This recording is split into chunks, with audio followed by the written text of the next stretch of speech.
Capricorn. Your wealth is not waiting for more work.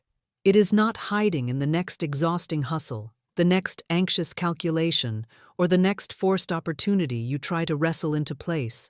No, your wealth is waiting for the right words, spoken from the right place in spirit. And until those words pass your lips with the authority of one who knows their divine inheritance, the vault will remain sealed. I tell you plainly, the vault is not sealed by God. It is sealed by the speech you have been using without knowing its power. Every idle sentence, every complaint, every statement of lack has turned the key in the wrong direction.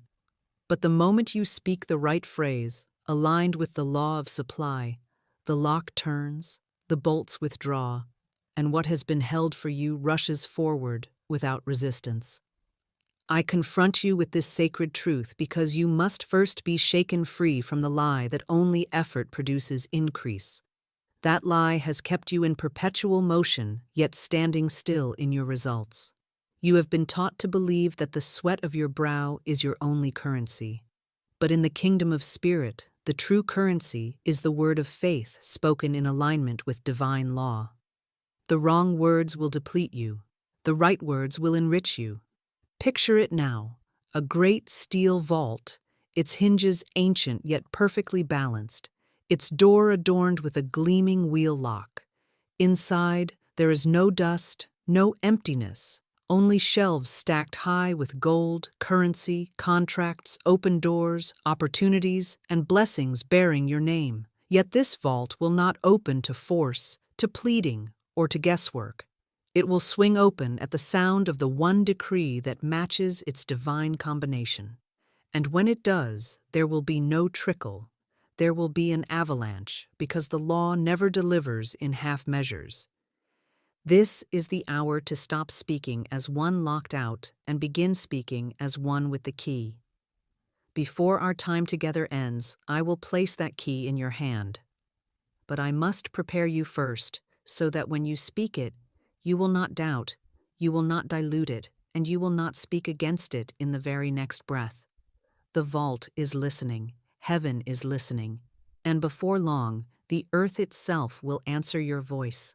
For too long, you have been sold the lie that words are mere sounds, harmless, empty, inconsequential, and that the only force capable of producing wealth is relentless human action. This is the great deception that has kept multitudes laboring without harvest, building without joy, striving without ever tasting the fullness of their supply. It is a lie so deeply embedded in the consciousness of this age that even when the truth is spoken, many dismiss it as fanciful, impractical, or naive. But I tell you, this deception is the veil that must be torn from your mind if you are to hold the key to the vault. You see, words are not idle. Words are spiritual commands that summon, repel, create, or dismantle. Every sentence you utter is a seed, sown into the soil of your reality, and by the law of the word, it must produce after its kind. When you say, "I can't afford this," you have issued a decree of lack, and your circumstances will conform to it. When you murmur, "Money never comes easily to me," you have set in motion the very delays and struggles you fear. These phrases may seem casual, but in the realm of spirit, they are binding orders, and the law of God, which is precise and impartial, must obey them. The truth is the opposite of what the world has taught you. Wealth does not only respond to the busyness of your hands, it responds to the authority of your voice when it is in harmony with divine mind. Job 22:28 declares, "Thou shalt also decree a thing, and it shall be established unto thee, and the light shall shine upon thy ways." This is not poetic suggestion, it is a spiritual law. A decree is not a wish. It is a command spoken with the certainty that the outcome is already secured in the invisible and must appear in the visible. The mechanical world says, "Prove your worth, and maybe you will be rewarded." The kingdom says, "Speak your worth, and the law will arrange the proof." Can you feel the shift in that truth? One leaves you chasing. The other leaves you standing in authority, calling forth what is already yours. The phrase "I will give you" is not random. It is constructed according to this law, so that it carries within it the full pattern of wealth manifestation, recognition of supply, rightful claim, and manifestation under grace. Once you understand this, you will no longer speak as one outside the gates, but as one who walks through them at will. The lie will lose its hold, and the truth will become the only language you know. Before our time together reaches its close, I will give you the exact words, the decree that has unlocked wealth for countless souls who dared to believe in the authority of their own speech. But understand this: it is not simply the syllables that matter, but the consciousness from which they are spoken. Words are the form, but faith is the substance. And when the two are perfectly married, creation answers without delay. What I will hand you is not a casual affirmation to recite in a moment of wishful thinking. It is a precision instrument, a spiritual key cut to fit the lock of your own prosperity. From the first moment you speak it with full agreement of heart, mind, and spirit, the vault will hear you. The sound will reverberate in the unseen, causing currents to shift, channels to open, and opportunities to align in ways that seem almost too orchestrated to be called coincidence. You will notice that certain doors open without your knocking, that certain names and ideas come to you unbidden, and that the very atmosphere around you feels charged with divine possibility. This is the sign that the law has been engaged and is fulfilling its side of the covenant. But I will also tell you this: there is a reason I am not revealing the phrase this very moment. Power mishandled can be wasted or even turned against the one who holds it. If I were to place the key in your hand without first training your tongue, without first rooting out the old language of lack and contradiction, you could speak the right phrase in one breath and cancel it with the wrong phrase in the next. That is why we will walk together through the law, the preparation, and the alignment, so that when the moment comes to speak, the decree will stand unchallenged in your consciousness. So keep listening, for each minute that passes is another turn of the wheel lock on that vault. Each truth you receive is another bolt sliding back, another barrier removed. When we reach the final movement and you speak the phrase aloud, it will not be with uncertainty but with the full force of divine authority, and the vault will not creak open. It will swing wide, spilling out the wealth that has been waiting for the sound of your voice. The wrong words have been locking the vault. One right phrase will open it, and you are closer to it now than you have ever been. There is a law older than any nation, more enduring than any empire, and more certain than the rising of the sun. It is the law of the spoken word, the divine decree that what is spoken from a place of alignment with infinite intelligence must manifest in the realm of form. This law is not a human invention, nor is it a fragile superstition. It is woven into the structure of creation itself, as much a part of the divine order as gravity is to the physical world. Florence Scovel Shinn called it the game of life, played according to spiritual rules, and she knew that the tongue is both the most powerful tool and the most dangerous weapon in that game. Every word carries vibration, and vibration is the language of substance. When you speak, you are not simply making sound, you are sending out a frequency that organizes invisible matter into visible expression. The universe is not deaf and it is not neutral, it is obedient. It listens for the voice of authority, and it answers to the one who speaks in conscious union with divine mind. That is why idle words, words of complaint, and words of fear create visible disorder. They carry the same creative power as words of blessing, but they call forth after their own kind. Shin taught that every decree of worth must contain three elements: an affirmation of abundance, a denial of lack, and a surrender to the outworking of the law, under grace and in perfect ways. Without all three, the word lacks its full charge. The affirmation sets the intention, the denial clears the interference, and the surrender ensures that what comes is aligned with your highest good, free from harm or struggle. This is not about forcing the law, but about cooperating with it, trusting its infinite intelligence to bring the right form at the right time. Think of your tongue as a tuning fork. When it strikes the note of lack, Your life vibrates in sympathy with shortage, missed chances, and limitation. When it strikes the note of abundance, your life resonates with supply, opportunity, and increase. But the most potent sound is not simply abundance for abundance's sake. It is abundance called forth in harmony with divine order, so that what you receive not only enriches you, but blesses all it touches. This is the sound the law recognizes most clearly, and it is the sound that will open the vault. In the minutes ahead, I will show you why so many who have spoken positive words have failed to see results, and why a properly aligned decree works without strain or delay. When you understand this, you will stop guessing at words and begin commanding with precision, and the vault will not be able to resist the sound of your voice. Many have spoken words of prosperity with enthusiasm, yet their lives remain unchanged, and they conclude, often in disappointment, that affirmations don't work. But the truth is this: words without law are like seeds thrown onto stone. They may carry within them the full potential of a harvest, yet without the right soil, they cannot take root. A decree that is out of harmony with divine law, or one spoken from a mind still saturated with fear and contradiction, is stripped of its creative authority before it ever has the chance to bear fruit. Empty repetition is the first pitfall.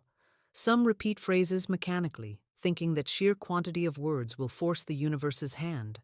But the law does not respond to rote incantation. It responds to the quality of the vibration behind the word. A decree uttered once in absolute faith is more potent than one repeated 1,000 times with doubt gnawing at the edges of the heart. This is why Florence Scovel Shinn insisted that every word must be spoken from a place of inner agreement, thought, emotion, and expectation all aligned. Without that unity, your mouth may say, "I am rich," while your heart whispers, "I am afraid." And the law, hearing both voices, cannot deliver a clear result. Counterfeit affirmations are another stumbling block. These are words used not to express faith, but to cover fear. Imagine a man drowning who shouts, "I am safe," while his mind is consumed with panic. His words are not a decree of safety. They are a plea disguised as an affirmation, and they carry the vibration of desperation, not authority. The law reads the vibration, not the dictionary meaning. When your decree is simply a mask for inner terror, it will summon experiences that match the terror, not the words you intended. This is why the alignment with law is crucial. Isaiah 55:11 tells us, "So shall my word be that goeth forth out of my mouth. It shall not return unto me void, but it shall accomplish that which I please." The operative truth here is that the word accomplishes what it is charged with. If it is charged with fear, it will accomplish fear's work. If it is charged with certainty, it will accomplish certainty's work. The universe is exact. It will never send back to you something mismatched to the vibration you sent out. To speak effectively, you must first cleanse the inner chamber of conflicting beliefs. You must root out the silent, "but what if," that tries to attach itself to your decree. And you must understand that the phrase "I will give you" is constructed to carry its own internal alignment. It affirms, it denies, it surrenders, so that when it leaves your lips, it is already complete in form and function. When that happens, the law cannot help but respond, for it is bound to obey its own nature. And when it responds, the vault that has seemed immovable will yield in an instant. Now you see why so many have spoken words without receiving the wealth they sought. Not because the law is fickle or the promise untrue, but because the structure of their decree was incomplete. A wealth decree, like a finely crafted key, must have every ridge, every cut, every curve in perfect alignment to turn the lock. Miss one element, and the key will slide uselessly against the mechanism. This is the difference between saying words that sound spiritual and speaking a decree that commands the law into motion. The phrase "I will give you" is not merely poetic. It has been built according to the exact geometry of spiritual law, containing within it 3 distinct elements that make it unshakable. The first is the open acknowledgement of an already present divine supply. The second is the rightful claim of that supply as your own by divine inheritance. The third is the release of the outcome into the hands of infinite intelligence, under grace and in perfect ways, which prevent strain, delay, or harm. Remove any one of these, and you have a partial key. Perhaps it will rattle the lock, but it will not open it. Include all three, and the vault responds instantly. But I will not yet reveal the exact wording. I am telling you enough to build expectancy, because expectancy is the magnet that will pull the moment toward you. Already, as you hear these truths, you may sense a stirring within, a flicker of anticipation that feels almost electric. This is no accident. The law responds even now to your quickened faith. And in the space between now and the revelation of the phrase, you are being prepared. Every doubt is loosening its grip, every false belief is losing its authority, and the soil of your consciousness is becoming fertile for the seed that will soon be sown. Think of it as standing before that great vault once again, the combination dial clicking as you turn it. You have felt the first tumblers fall into place. You have heard the inner click of understanding, but the final turn is still to come, and with it, the great swinging open of the door. When that happens, it will not be a slow creak. It will be the sudden yielding of something that has been ready to open for a long, long time. And when it does, your life will never return to the measure it knew before, for the decree will have rewritten the laws of your own experience. The next time I speak of the phrase, it will be to place it on your tongue. But first, we step into the training that ensures when you speak it, the vault will not hesitate. Before the decree can leave your lips with the force of creation, your mind must be prepared as the holy vessel through which it will pass. To speak without preparation is like trying to pour living water into a vessel still filled with mud. The water is pure, but the mixture will be clouded, weakened, and unfit to nourish the life it was meant to bring forth. The preparation I am speaking of is not complicated, but it is deliberate. It begins with stillness, a quieting of the clamor of the outer world and the restless chatter of the inner voice. In this stillness, you create the sacred chamber where the word will take root before it is spoken. In the morning, before you open yourself to the day's demands, before you answer to any voice but the one within, sit in a posture of calm readiness. Close your eyes and breathe with intention, as though you are drawing in the very breath of God, filling every cell with light and peace. Let your mind settle into the awareness that all supply already exists in the unseen, that nothing needs to be created from scratch. It is already finished, waiting only for your word to call it forth into visibility. This is not the stillness of passivity. It is the stillness of alignment, like an archer holding the bowstring drawn, every muscle ready, every thought focused on the mark. Once this stillness has settled over you, begin to align your emotions with the reality you are about to decree. Do not speak from the vibration of wanting, speak from the vibration of having. Feel the ease of bills paid in full, the security of surplus, the freedom of moving through your day without the weight of financial concern. Let these feelings saturate your being until they are no longer imagination but memory, a reality your spirit already knows to be true. The law cannot resist such agreement. It must outpicture in form what has been fully accepted in consciousness. Only after thought, feeling, and expectation have united in this way should the decree be spoken. This is the difference between a phrase that ricochets off the walls of your circumstances and one that slices through them like a blade, rearranging reality in its wake. The decree we are moving toward will be spoken once you are in this state. For then it will not be a plea or a wish. It will be the sound of law itself speaking through you. When that happens, wealth will not need to be chased, coaxed, or hunted down. It will turn and come to you as if it had been listening for that one sound all along. Every effective wealth decree carries within it a divine architecture, a pattern as exact as the blueprint of a master builder. To the untrained ear, it may sound like a simple sentence, perhaps even an ordinary string of words. But to the law, it is a perfect chord struck on the instrument of creation. This architecture is why Florence Scovel Shinn's affirmations worked unfailingly for those who grasped their form, and why vague, self-invented phrases often fail to deliver. The law responds to precision, and a proper decree is as precise as the combination of a lock. The first pillar of a true wealth decree is acknowledgement of divine supply. Before you can draw anything into form, you must affirm that it already exists in the invisible realm of spirit. This is not the language of future hopes. It is the language of present reality. When you say, "I have unending supply by divine right," you are not imagining something into being. You are recognizing a truth that has been in existence since before time began. You are stating what God has already finished, and in doing so, you align your mind with the storehouse of all provision. The second pillar is receiving by divine right. Many can acknowledge that abundance exists, yet they leave it hovering in some abstract, distant space because they have not claimed it as theirs. By declaring your right to it, not by human merit, but by divine inheritance, you bring that abundance out of abstraction and into personal possession.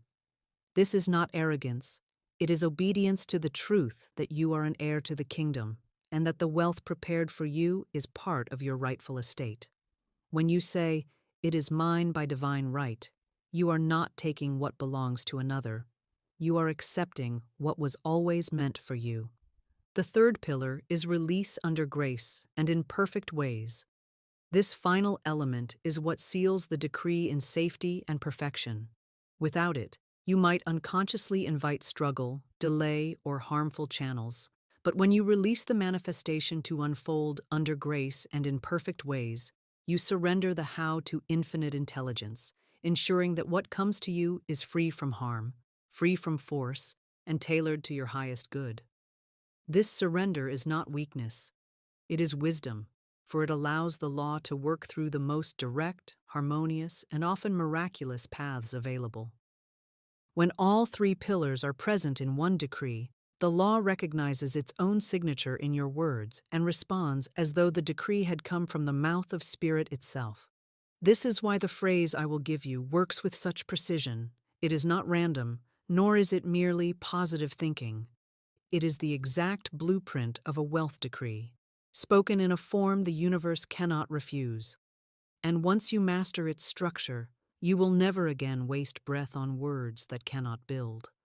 A decree, no matter how perfectly constructed, can be undone in an instant by careless speech. It is like setting a magnificent table for a royal feast, only to sweep it all to the floor with one careless gesture. Words of lack, doubt, or fear act as counter-orders to the law, reversing the momentum you have built. This is why so many wonder why their affirmations don't work. They speak the right words for a moment, but spend the rest of the day issuing decrees that contradict and cancel them.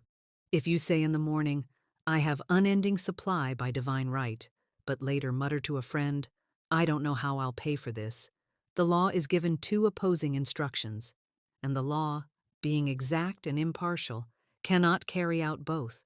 The vibration of lack often overrides the decree because it is charged with greater emotional intensity. Spirit does not judge your words as good or bad.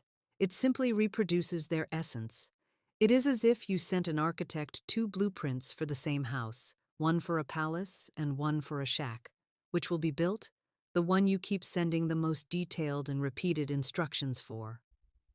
Florence Scovel Shinn was unwavering on this point. You must guard your speech as you would guard a fortune, for your words are your fortune. She advised students to eliminate every phrase that begins with "I can't," "I don't have," or "I'm afraid," for these are the seeds of continued lack.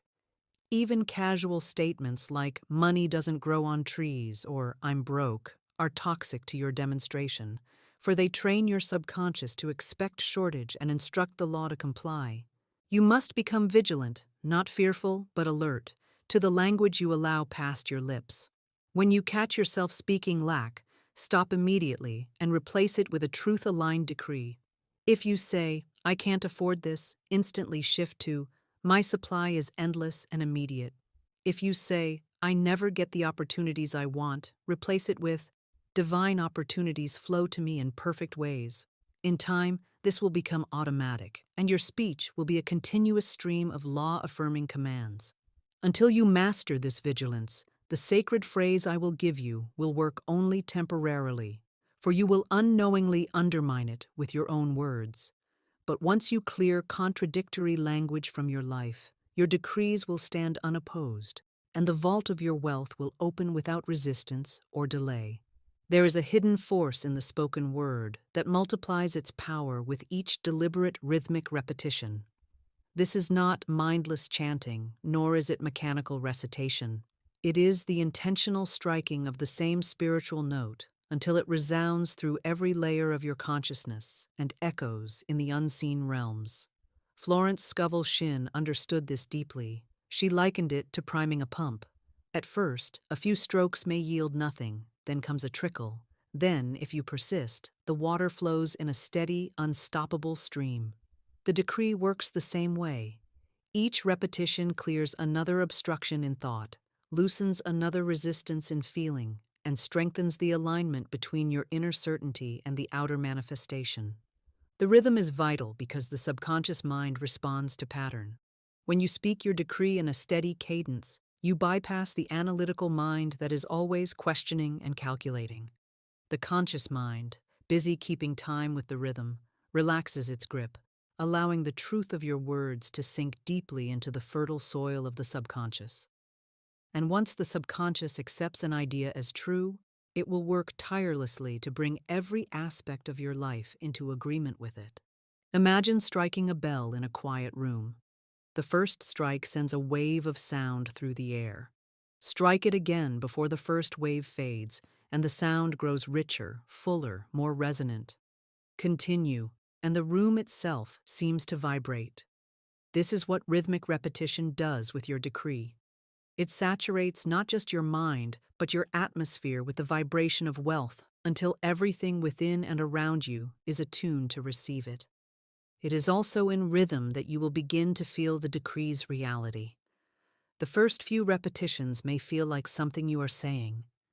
After a while, they begin to feel like something you are hearing from within, as if your own spirit were reminding you of a truth it has always known. That is the moment when the decree crosses from words on your lips to law in your being, and from that point on, the outer manifestation becomes inevitable. When we arrive at the sacred phrase, I will have you speak it in such a rhythm, not rushed, not dragging, but steady, alive, and filled with authority. By the time it has left your lips in that pattern, you will have done more than speak a sentence. You will have struck the chord that opens the vault, and the current of your wealth will begin to flow without interruption. Several years ago, a woman came to me with eyes clouded by worry, her mind worn thin from years of chasing money that seemed always just out of reach. She was diligent, capable, even creative, but her speech betrayed her. Every other sentence carried some seed of lack. I can't seem to get ahead. Something always comes up. I'll never have enough to feel safe. She had read books, taken courses, tried countless affirmations, yet her results were like water poured into a leaking vessel. I taught her the structure of a proper decree, though I did not yet give her the exact phrase I knew would change her life. Instead, I guided her through the preparation, the stillness in the morning, the emotional alignment with having rather than wanting, and the vigilant clearing of contradictory speech. For 3 days, she trained her tongue as if it were a prized instrument, catching each note of lack and replacing it with a chord of abundance. By the 4th day, her speech was pure, no idle complaints, no nervous projections, only words that agreed with the truth of her divine supply. It was then that I gave her the decree, built on the 3 pillars we have spoken of. She took it in her hands like a key she had been searching for all her life. That night, she spoke it aloud in a steady rhythm, 12 times, each repetition sinking deeper into her spirit. She told me later that as she spoke it, she felt a strange but welcome sensation, as if something heavy inside her had unlatched. Within 48 hours, she received an unexpected call from an old acquaintance she hadn't heard from in years. This person had a contract to offer her, Work that suited her talents perfectly, with payment terms so generous they more than covered her immediate needs and gave her surplus. She told me, with tears of gratitude, it felt like the money had been waiting for me to speak those words. And in truth, it had. The vault had been there all along, the supply untouched and ready, but it could not respond until it heard the sound of law on her lips. This is the power of the right decree, spoken in alignment with divine law. The phrase she used is nearly identical to the one I will give you before we end this time together. The moment you speak it as she did, prepared, aligned, and unwavering, you too will feel that inner latch release, and your wealth will begin to flow toward you in perfect ways. The story is not hers alone. It is a demonstration of the law that works the same for all who obey its terms. The greatest obstacle to the operation of spiritual law in your life is not the lack of supply, nor is it the unwillingness of God to give. It is the spell of appearances, the hypnotic pull of what the senses report as reality. You may look at your bank balance, see numbers that speak of shortage, and believe them to be the final word. You may glance at your unpaid bills, the empty calendar of incoming work, or the list of obligations ahead, and allow them to dictate what is possible. This is the spell that must be broken if you are to speak a decree that moves mountains. Florence Scovel Shinn called appearances lies in the subconscious mind, because they are not the truth of spirit, but the temporary outpicturing of past thoughts, words, and beliefs. They are effects, not causes, and as such, they can be dissolved and replaced the moment a higher truth is spoken with authority. But as long as you treat appearances as the cause, you will feel like a prisoner to them, adjusting your expectations downward to fit what you see, rather than commanding what you see to rise to meet your expectation. Breaking this spell requires a shift in perception. When you see a small bank balance, you must train yourself to say, "This is only a picture of the past. My true supply is endless and immediate."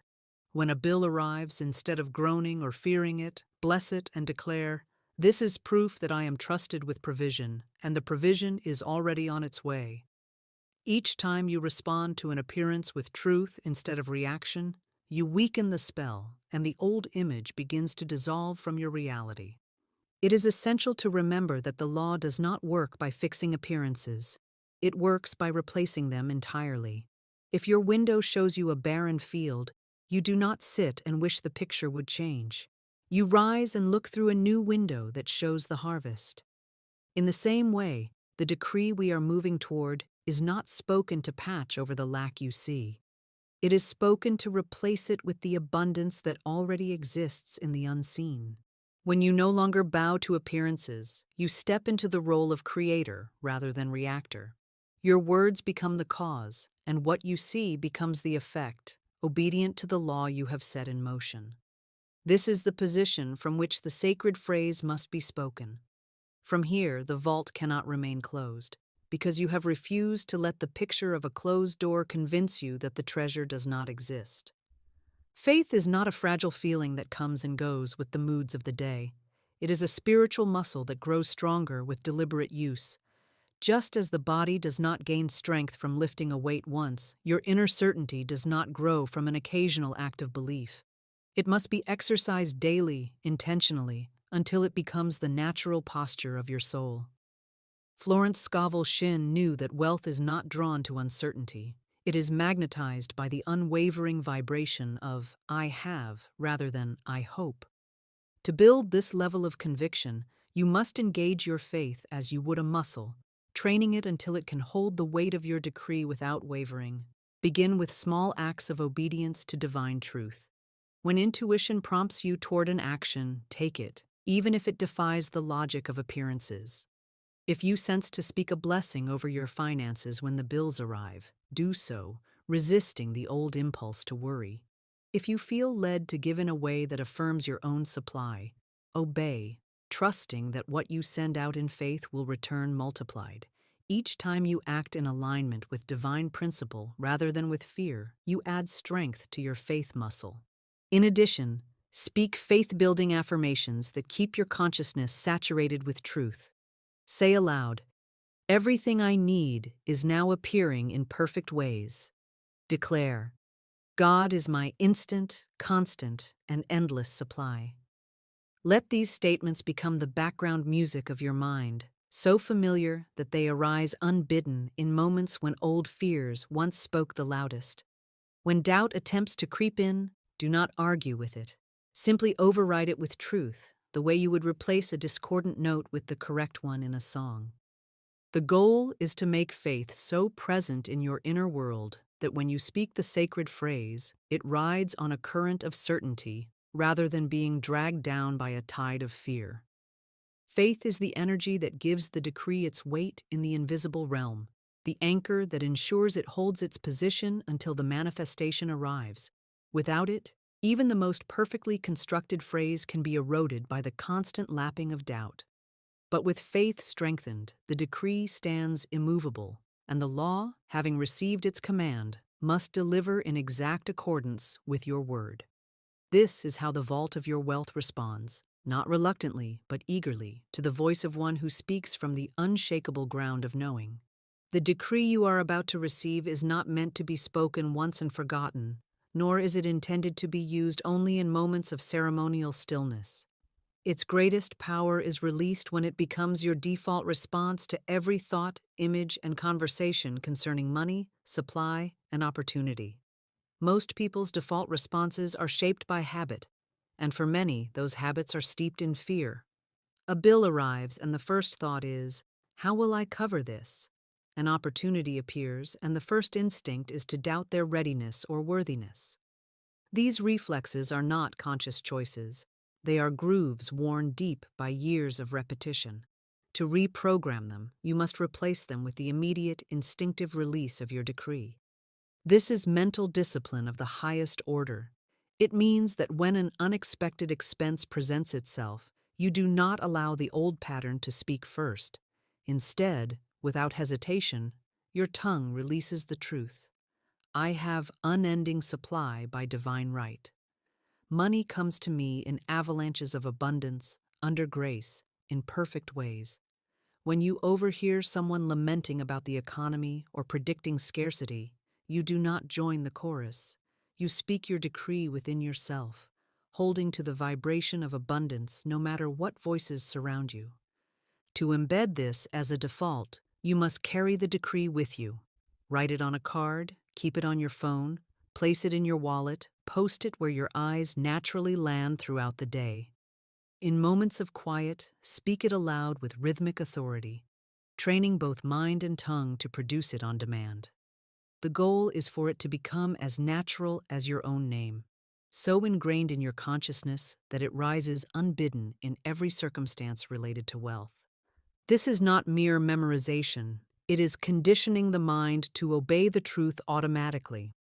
Once achieved, you will find that fear no longer has time to take root, because the decree occupies its place instantly. And in this constancy, the law finds no contradiction, no mixed instruction, no wavering to undermine its work. Your decree becomes the unbroken current carrying you toward your prepared abundance. It is in such constancy that miracles of timing occur. Debts vanish, unexpected checks arrive, the right introductions happen seemingly by accident. In truth, it is no accident at all. It is the steady fulfillment of a command that has never been rescinded. This is the state from which the vault not only opens but remains open, the flow of wealth unceasing because the word that opened it has never been withdrawn. We return now to the image I placed before you at the very beginning.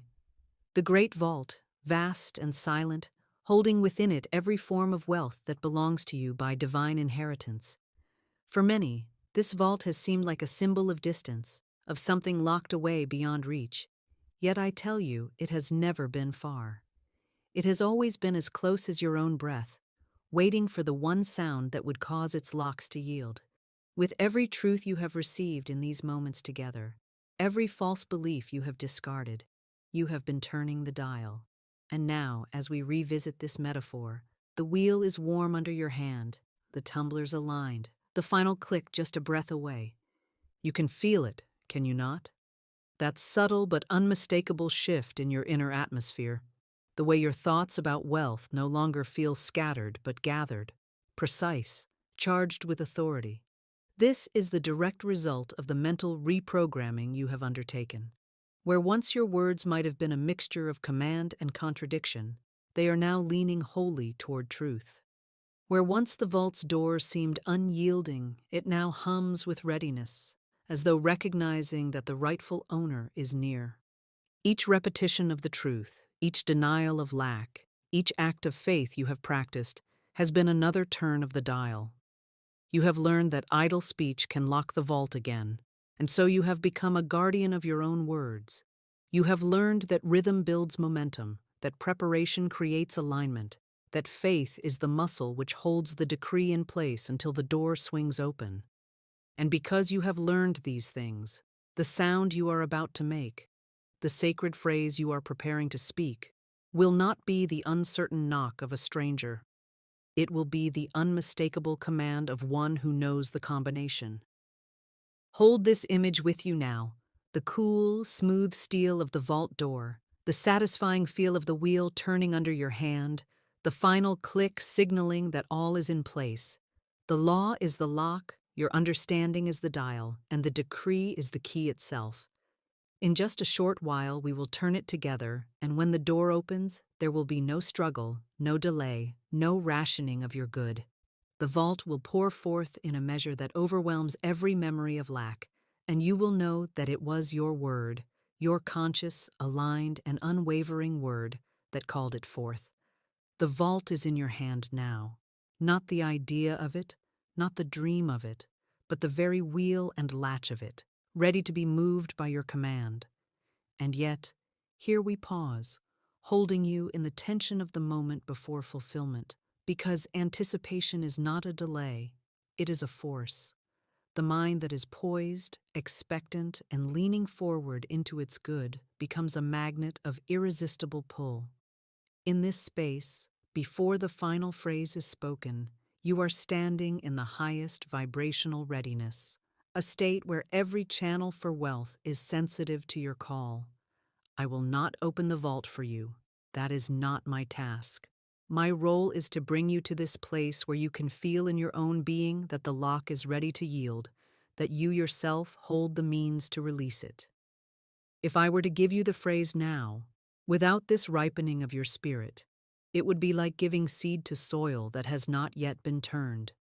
You might plant it, but the harvest would not come in the fullness it could have. This moment, this space between knowledge and action, is where the ground is being broken, where your inner agreement is reaching its peak. I want you to live in this expectancy for a little while longer. Feel it in your body, that subtle hum in the chest, that lightness in the mind, that deep knowing that something is about to happen. The decree you will speak is not just another sentence among many.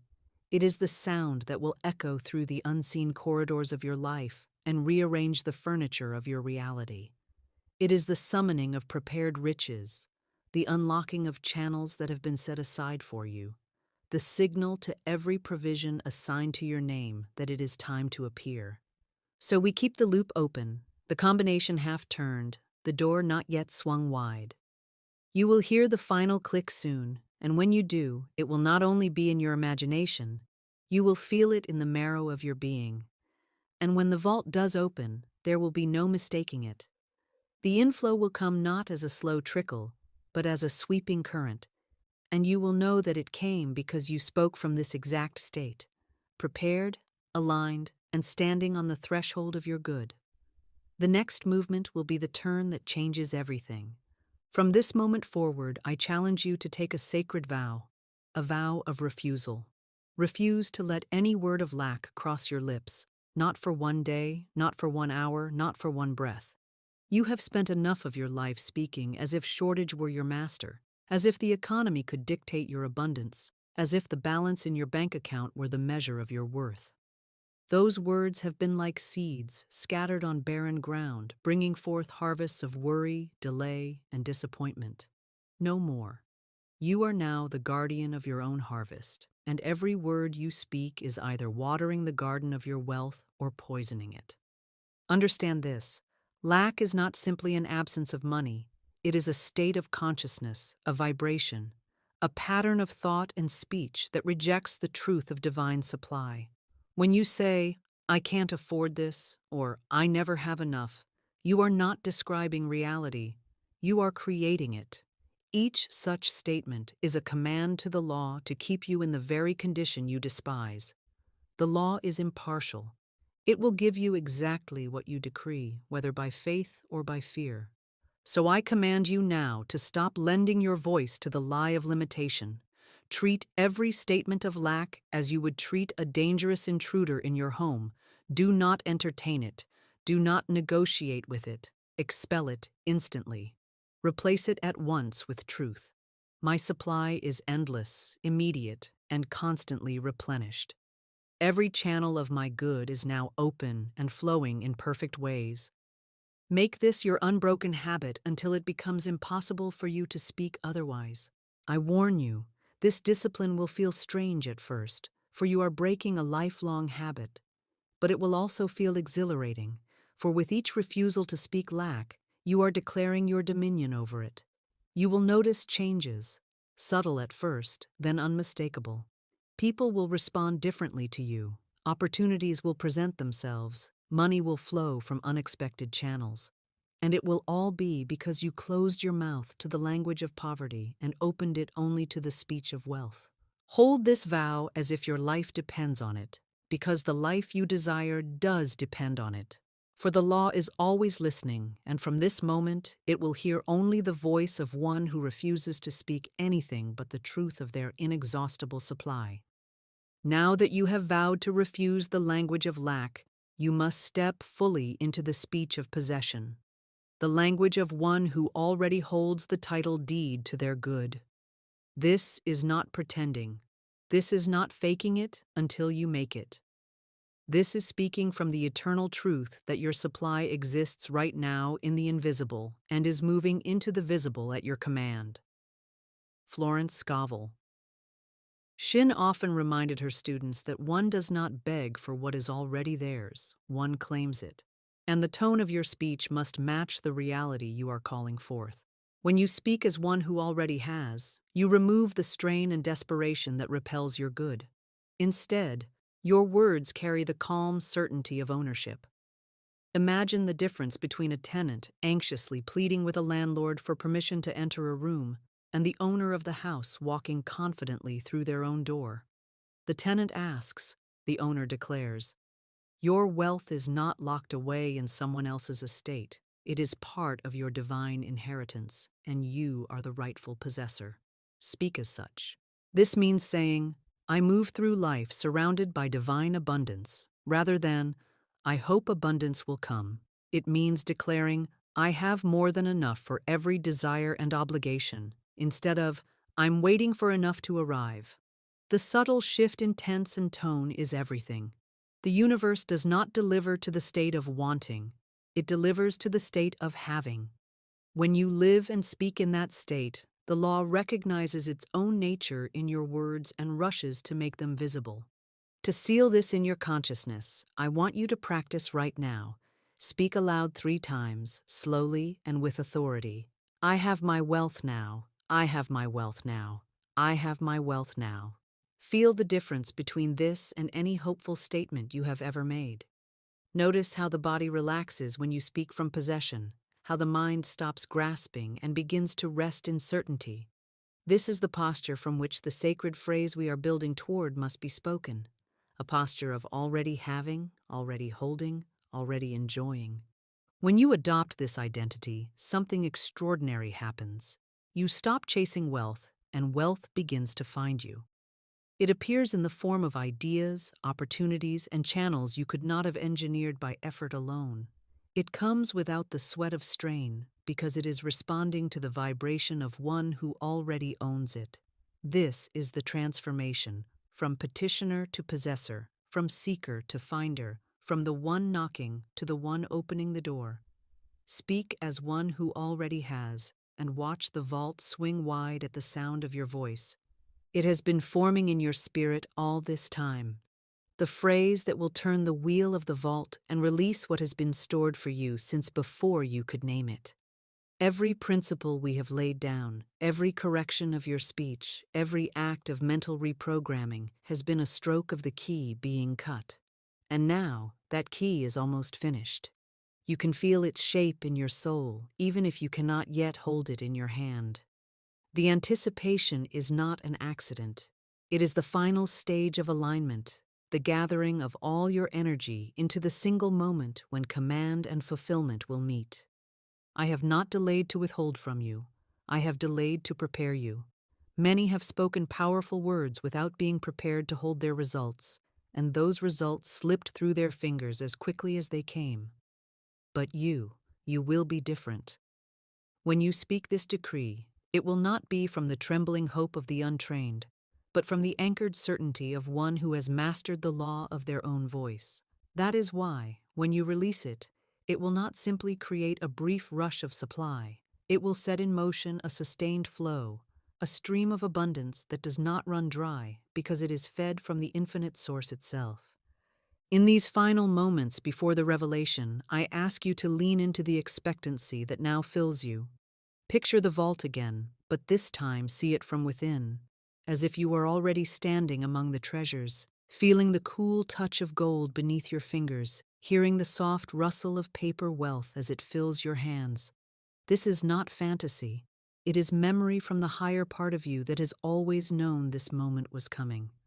When the decree leaves your lips, it will not summon something new. It will simply open the door to what has always been waiting for you.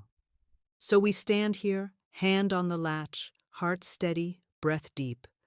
One more step remains before the words are yours, and when that step is taken, there will be no going back to the life of speaking lack, of waiting and wondering.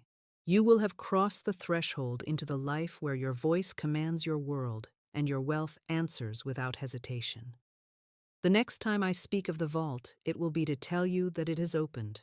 The next time I give you a phrase, it will be the one that keeps it open. Prepare yourself.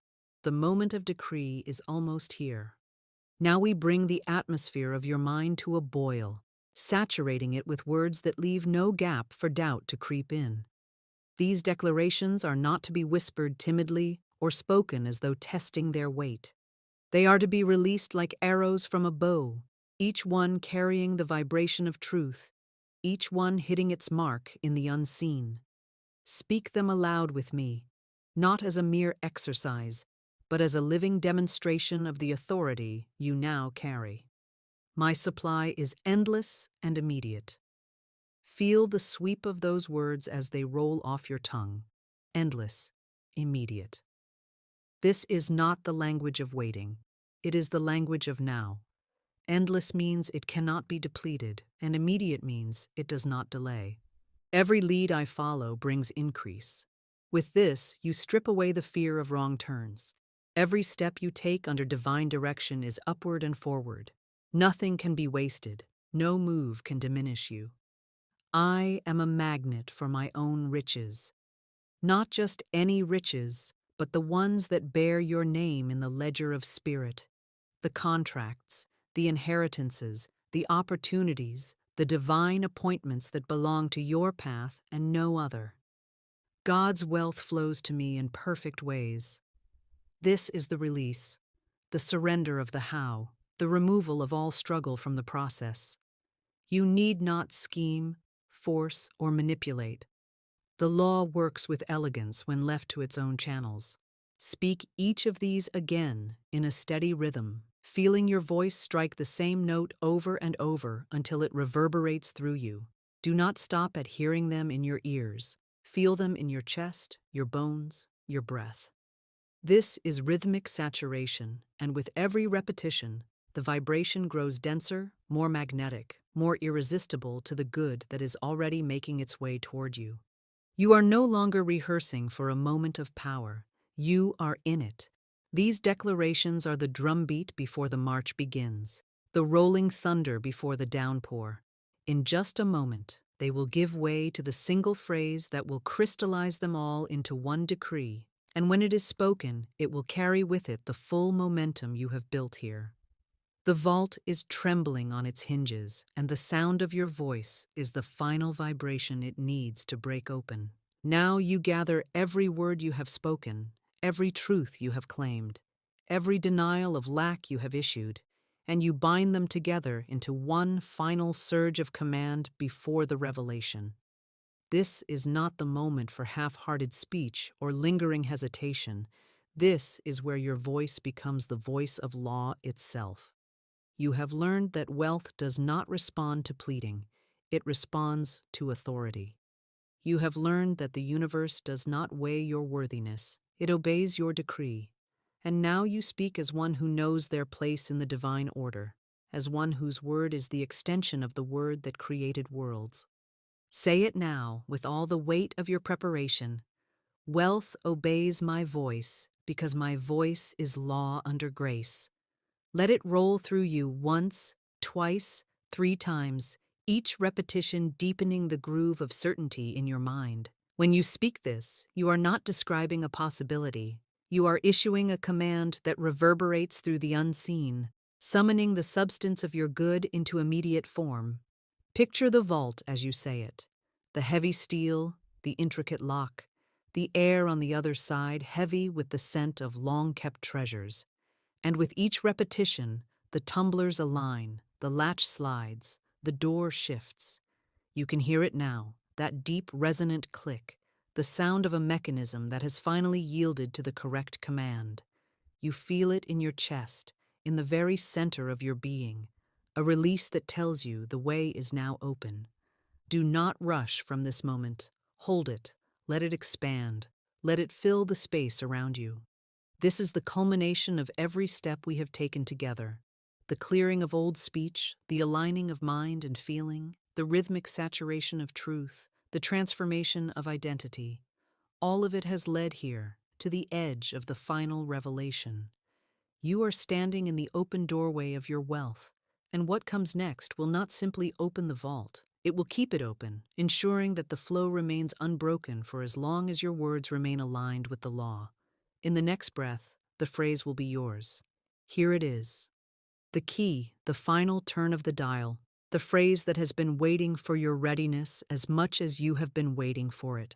We have walked together through preparation, through cleansing of speech, through the steady training of mind and feeling, and now your spirit stands at the threshold with the vault door before you.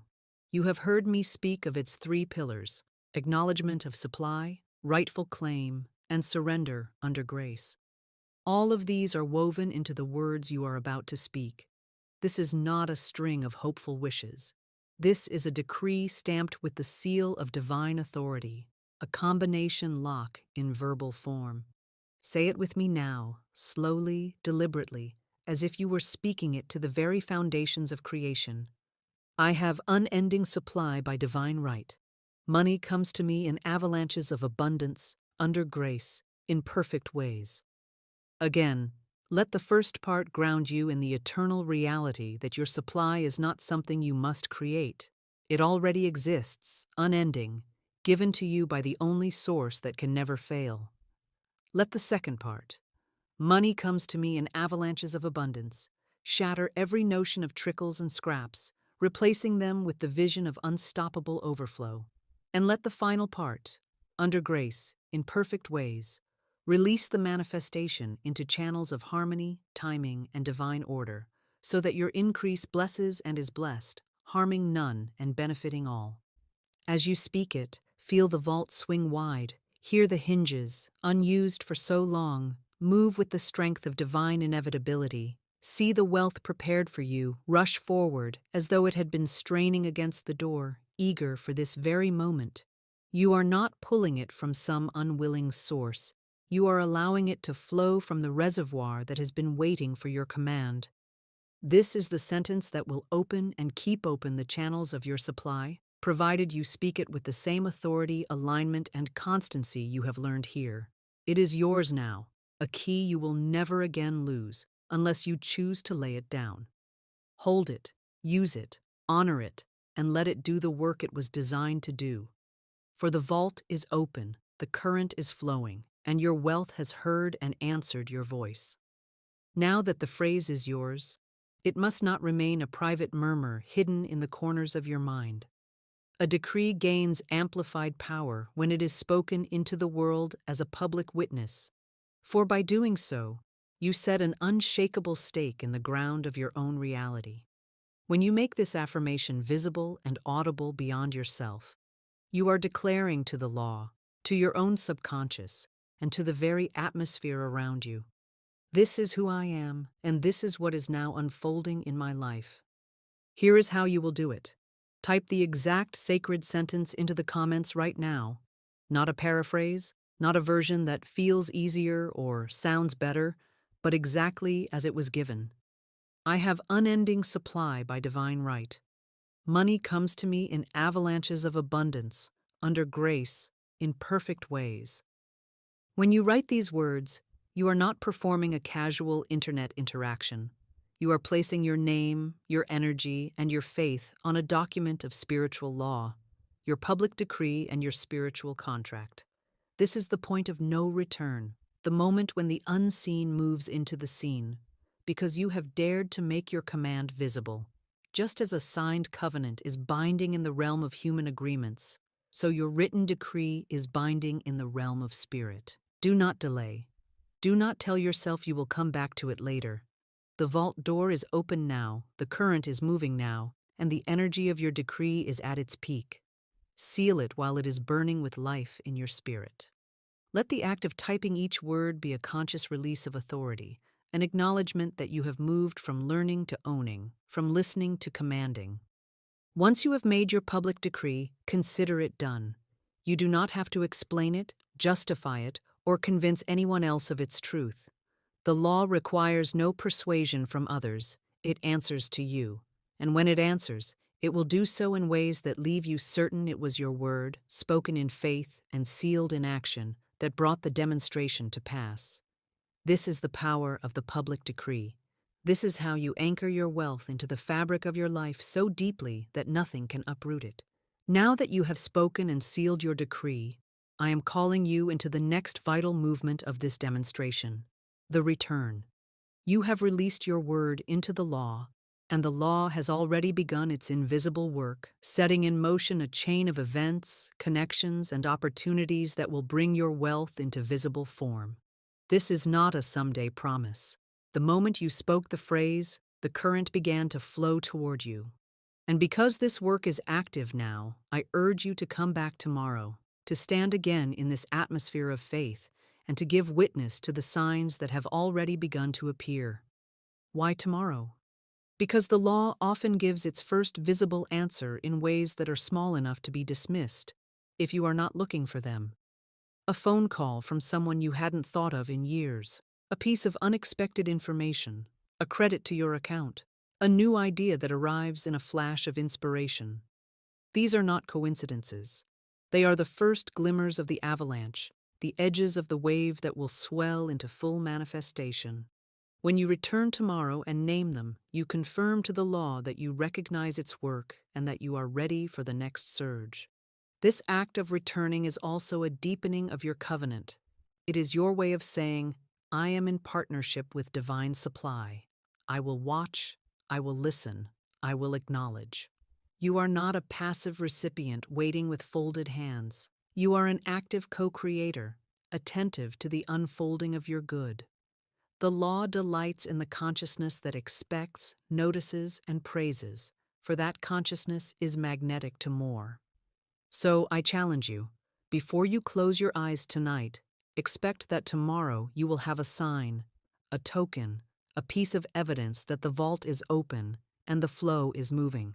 And when it comes, speak it aloud, write it down, and return here to testify, not for my sake, but for yours. For each testimony you give strengthens the structure of your faith and anchors you deeper in the reality you have decreed. The vault has opened. Tomorrow you will see proof that the treasures are already on their way. Even as you stand in this moment, feeling the power of your decree still reverberating in your being, I want to place before you a gentle but unshakable call to carry this work forward beyond today. The vault is open, yes, but it remains open only as long as your words remain in agreement with the law that opened it. This is not about striving or forcing, it is about continuing the rhythm of truth until it becomes as natural to you as breathing. And so, I invite you to make the sacred sentence part of your daily spiritual practice for the next 21 days without fail. Each morning, before your feet touch the floor, speak it aloud 3 times, slowly and with full awareness of each word. As you speak it, do not rush through it as though checking a task off a list.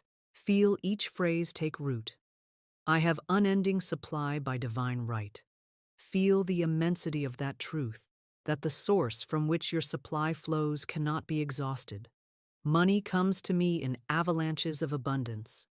See the unstoppable overflow, the generous cascade. Under grace in perfect ways. Release it, trusting that what comes will arrive in harmony, bringing blessings without sorrow. Then, before you sleep each night, speak it again, not as a demand, but as a seal over the day. This repeated rhythm will not only keep the vault open, but will expand the flow, increasing your capacity to receive. The law responds to constancy. It thrives in the presence of unwavering vibration. And as you continue, you will find that the declaration becomes less something you do and more something you are. Understand, wealth is not a one-time windfall.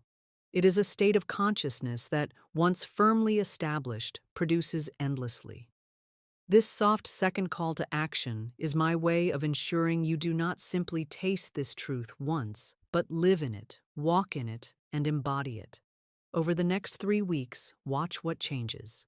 The ease with which opportunities find you, the way unexpected channels of increase open, the naturalness with which you speak from abundance rather than about it. This is how momentum becomes permanence.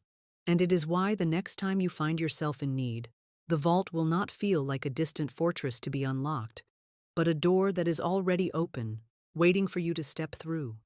Keep speaking, keep aligning, keep receiving. The law will not tire, the flow will not weaken, the supply will not run dry.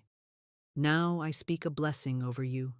Not a hope, not a wish, but a release of law into your life that will continue to work long after this moment has passed.